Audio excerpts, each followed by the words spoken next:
Disebutkan oleh Imam An-Nawawi bahwa Al-Hasan bin Ali ini adalah raihanatihi,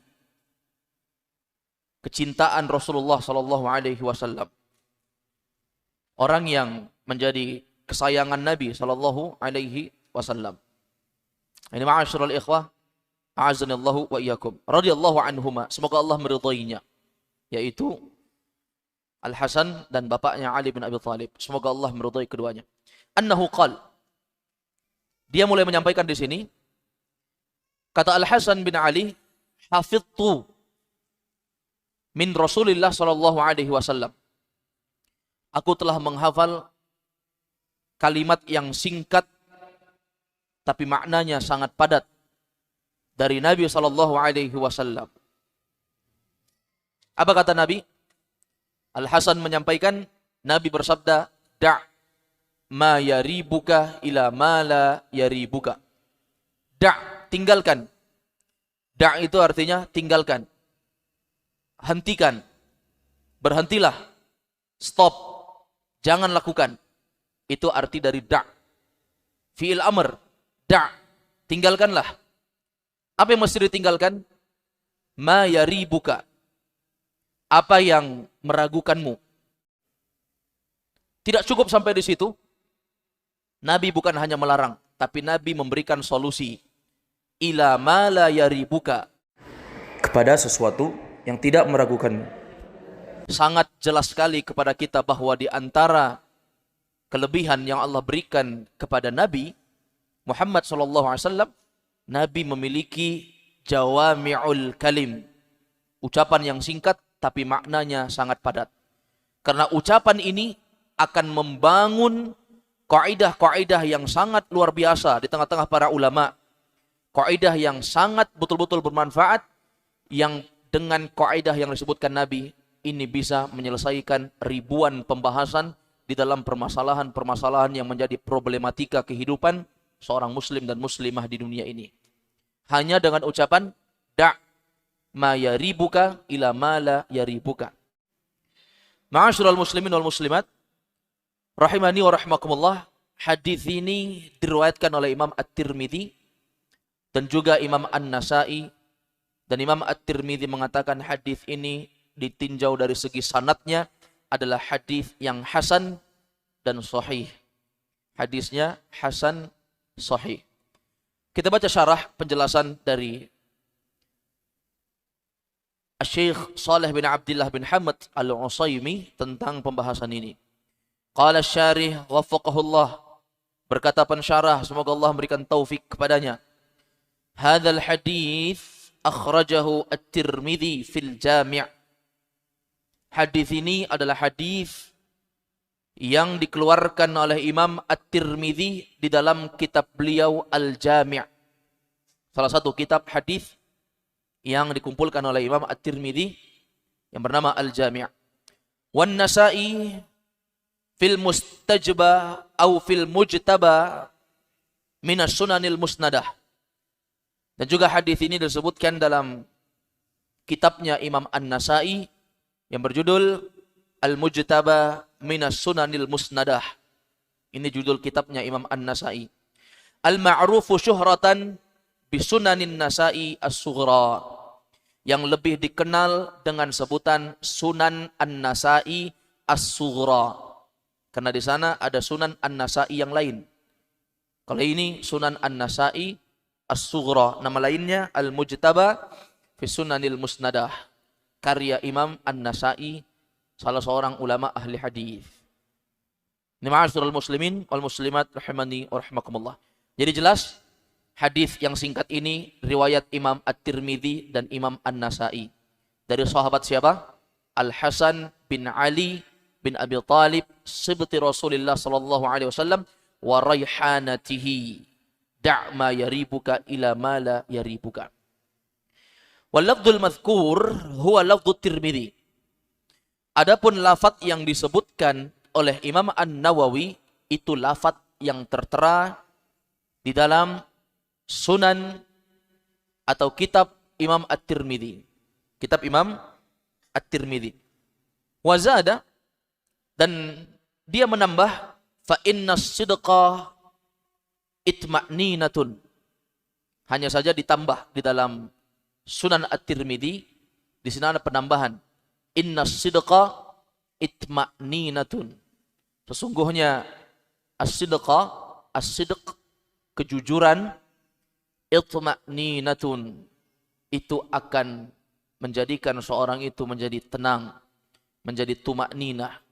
Itu kejujuran akan membuat orang tenang, tidak gelisah, tidak ragu, tidak takut, tidak khawatir.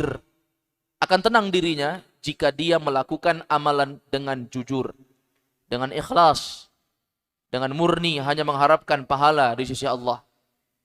Pelaku syirik, mereka akan gelisah, akan dihantui dengan ketakutan, dihantui dengan kegelisahan, dihantui dengan ketidaktentraman, dan dihantui dengan berbagai macam kecemasan.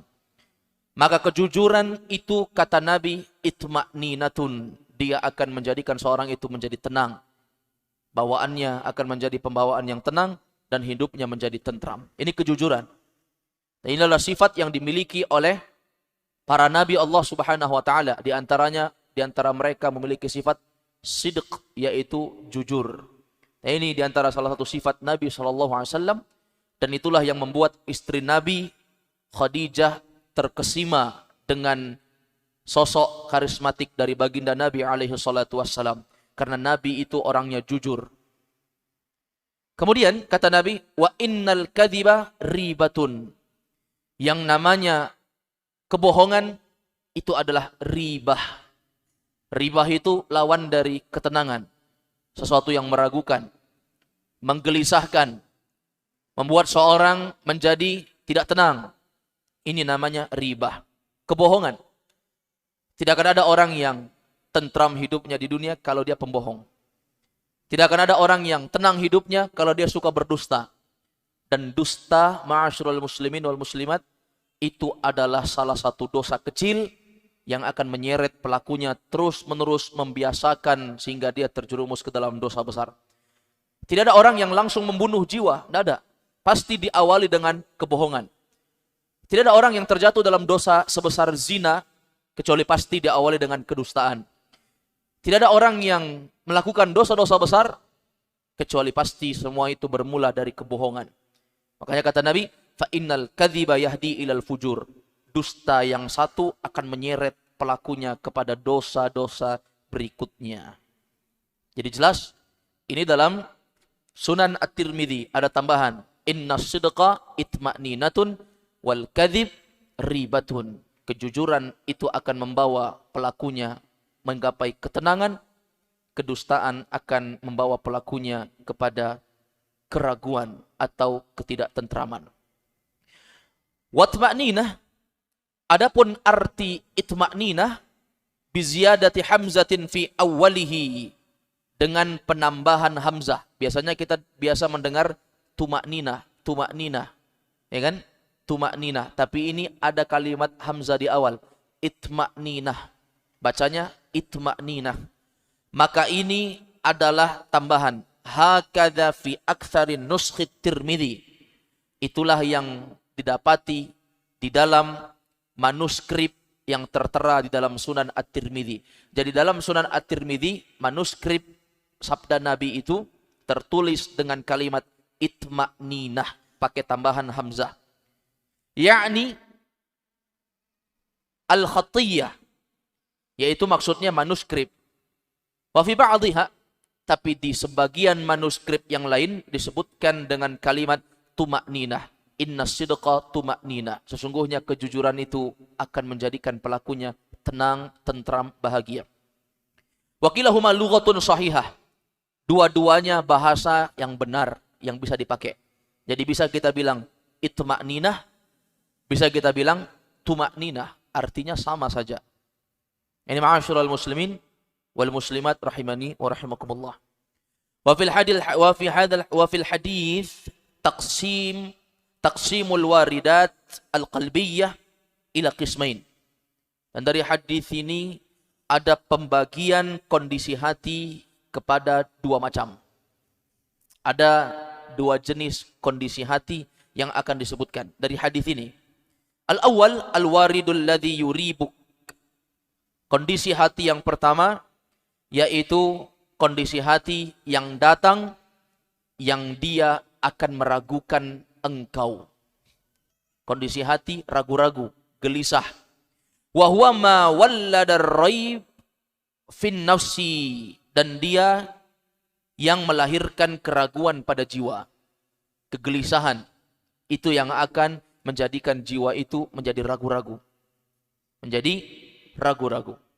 Ini kondisi hati yang pertama. Kondisi hati yang penuh dengan kegelisahan melahirkan keraguan. Wathani al-waridul ladzi la yaribuk.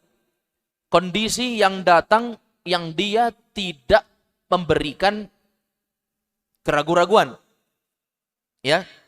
Kondisi di mana seorang itu alladzi la yaribuk, yang dia kondisi hatinya la yaribuk, tidak memiliki keraguan-raguan. Wa huwa ma la yatalawwadu minhu raiba fin nafsi, dan ini adalah sesuatu yang tidak melahirkan kerancauan di dalam jiwa. Jadi kesimpulannya, hati manusia itu ada dua. Kalau dia bersifat dengan sifat amalan-amalan yang bermanfaat, pasti hatinya akan menjadi tenang. Kalau dia bersifat dengan hal-hal yang tidak bermanfaat, melakukan hal-hal yang menggelisahkan, maka pasti hatinya tidak menjadi tenang. Warraiba qalaqun nafsi wattirabiha. Sementara yang disebut dengan ar-raib itu adalah qalaqun nafsi wattirabiha, ketidaktenangan dan keguncangan, kegelisahan yang ada pada jiwa. Dzakara Ibnu Taimiyah Al-Hafidz wa tilmiduhu Abu Abdillah Ibnu Al-Qayyim. Sebagaimana yang telah disebutkan oleh Ibnu Taimiyah dan juga muridnya Ibnu Al-Qayyim. Ibnu Taimiyah ini guru, muridnya Ibnu Al-Qayyim. Ini yang disebutkan oleh mereka. Wa hafiduhu bitilmidah Abul Faraj Ibnu Rajab rahimahullah, dan cucu dari muridnya yaitu cucu murid. Dia adalah Abul Faraj Ibnu Rajab Al-Hambali rahimahullahu taala. Demikian yang disebutkan. Wa tafsiruhu bisyakki huwa tafsiruhu bi ba'di afradihi inna syakka mubtadi'uhu. Dan kadang keraguan itu ditafsirkan dengan syak. Syak itu keraguan. Artinya keraguan. Wa huwa tafsiruhu bi ba'di afradihi. Kadang raib diterjemahkan dengan syak, keraguan. Seperti dalam Al-Qur'an ya. Dzalikal kitabu la raiba fih. Itulah Alkitab, tidak ada keraguan padanya. Hudal lil muttaqin, petunjuk untuk orang-orang yang bertakwa. Fa inna syakka mubtadi'uhu. Sesungguhnya syak, keraguan itu akan menimbulkan yang namanya raib, yang namanya keguncangan, kegelisahan. Wa wurudur raib yakunu fil umuril mustabihah. Dan orang yang mereka melakukan perkara-perkara yang raib, perkara yang ragu-ragu, maka itu akan menjatuhkan dia menjadi orang-orang yang terjatuh dalam perkara yang syubhat, perkara yang samar-samar. Orang yang suka melakukan perkara-perkara yang ada unsur keraguan-raguan, maka dia akan melakukan perkara yang samar-samar. Orang yang terjatuh dalam perkara yang samar-samar dan membiasakan menghalalkan serta menggampangkan yang samar-samar, pasti nanti ujung-ujungnya dia akan terjatuh kepada yang haram. Amal umurul bayyinah min halalin aw haramin fala yaridu fiha ar-raib inda man sahha dinuhu wa qawiya yaqinuhu minal muslimin. Adapun perkara yang telah jelas halal atau haramnya, maka tidak akan ada keraguan bagi orang-orang yang benar agamanya dan kuat keimanannya dari orang-orang yang Islam. Orang-orang Islam kaum muslimin jamaah, mereka tidak akan memiliki sifat keraguan. Pasti mereka akan membangun amalan di atas keyakinan. Kalau memang ada amalan yang ragu, maka mereka tinggalkan, mereka beralih kepada amalan yang yakin. Amalan yang tidak menjadikan mereka gelisah. Wal ma'muru bihi syar'an fil qismil awal an tada'ahu. Maka yang diperintahkan secara syariat untuk pembagian kondisi hati yang pertama ini, an tada'ahu, yaitu dia tinggalkan. Jadi kalau ada orang yang mereka memiliki sifat ragu-ragu, masih bimbang, ini benar atau tidak, ini baik atau tidak, maka antada'ahu, hendaknya dia tinggalkan saja. Ini ma'asyiral ikhwah. Wa fi qismi tsani an ta'tiyahu. Yang kedua, lawan dari raib, yaitu perkara-perkara yang manfaatnya sudah jelas, yang kebaikannya sudah pasti, tidak ada keraguan-keraguan tentang kehalalannya. Maka kalau seperti ini hendaknya kita melakukan. Fama wallada raiba fi nafsika fada'hu mujtaniban lahu. Maka ma'asyiral ikhwah, yang melahirkan segala kebimbangan terhadap sesuatu pada dirimu, tinggalkan, menjauh darinya. Wa ma lam yuwallid ar-raiba fi nafsika fa'tihi wa aqbil alaih. Dan apa saja yang tidak melahirkan keraguan pada dirimu, datangilah serta mendekatlah, berilah perhatian untuk melakukannya. Jadi sangat jelas sekali hadis Nabi SAW yang berbunyi, da' ma yaribuka ila ma la yaribuk, tinggalkan yang tidak bermanfaat dan beralih kepada sesuatu yang bermanfaat. Ini menjadi kaidah yang bisa kita petik dalam ilmu usul fikih. Dari hadis ini kita bisa memetik kaidah yang berbunyi, al-yaqinu la yazulu bisyak. Keyakinan tidak bisa dikalahkan dengan keraguan. Ini ma'asyiral muslimin. Jadi kalau ada yang sudah jelas, kita yakin bahwa itu benar, tidak ada keraguan-keraguan, lakukan. Tapi jika ada yang meragukan, ini masih ragu ini, halal atau haram, itu syubhat, tinggalkan. Sebagaimana yang telah berlalu hadisnya. Nah, ini dicontohkan oleh Nabi SAW dalam praktek sholat. Ketika ada seorang laki-laki yang dia sering memiliki was-was ketika sholat. Maka dia bertanya kepada Nabi, ya Rasulullah, bagaimana jika saya sholat, sering sekali terbetik di dalam hati, seakan-akan saya sudah kentut, sudah buang angin. Maka Nabi SAW mengatakan, la yansarif hatta yasma'a sautan au yajida rihan. Janganlah kamu berpaling, jangan kamu batalkan sholatmu sampai kamu betul-betul mencium bau atau telah mendengarkan suara. Hatta yasma'a sautan, sampai kamu mendengar suara, au yajida rihan, atau kamu mencium bau. Ini jamaah dimuliakan oleh Allah. Sekarang dua permasalahan ini. Meninggalkan sholat atau kita menahan tidak meninggalkan sholat. Ini ada unsur keraguan terkadang dalam sholat. Sehingga ada syaitan yang khusus Allah ciptakan untuk menggoda orang sholat. Namanya khinzib. Atau bisa dibaca dengan khinzab. Maka syaitan ini akan berusaha untuk membatalkan sholat orang yang sholat ini.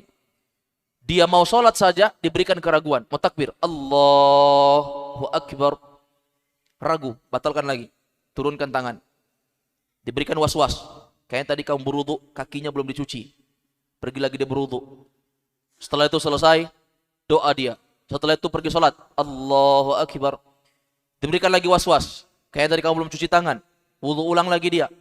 Sampai akhirnya kita dapati orang yang nggak jadi-jadi. Allah, nggak jadi lagi. Allah, nggak jadi. Orang sudah ruku, sujud, selesai rakaat pertama, naik rakaat kedua, dia Allahu Akbar pun belum. Begitu sudah sholat, Allahu Akbar, berhasil Allahu Akbarnya. Baca doa dia, doa iftitah, Allahumma ba'id baini wa baina, atau misalnya doa-doa yang lain dia baca. Sholat, Alhamdulillahi Rabbil Alamin, Ar-Rahmanir Rahim. Tiba-tiba diberikan was-was sama dia. Seakan-akan ada angin-angin yang keluar, yang lewat-lewat di bagian duburnya. Seperti kentut. Maka jika ada was-was seperti ini, la yansarif. Jangan batalkan sholat, kata Nabi. Sampai yasma'a sautan.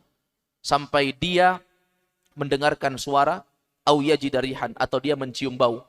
Kaedah ini sengaja dibuat oleh Nabi supaya orang nggak bergampangan untuk memberhentikan sholat seenaknya.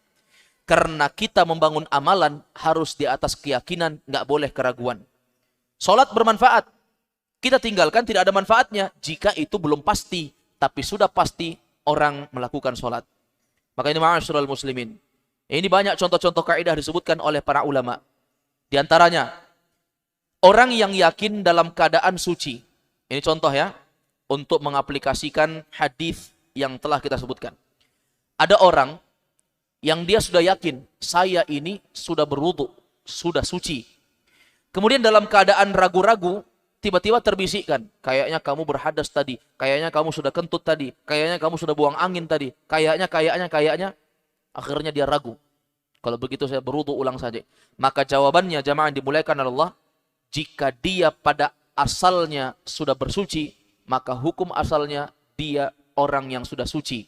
Jika sholat, dia tidak perlu berwudu kembali, dan dia langsung sholat dengan kesucian taharahnya yang telah dia lakukan sebelum dia sholat tadi. Ini pentingnya keyakinan, keraguan. Keyakinan yang seorang tidak boleh ragu di dalamnya. Demikian pula contoh yang disebutkan oleh para ulama. Siapa saja yang berhadas di subuh hari.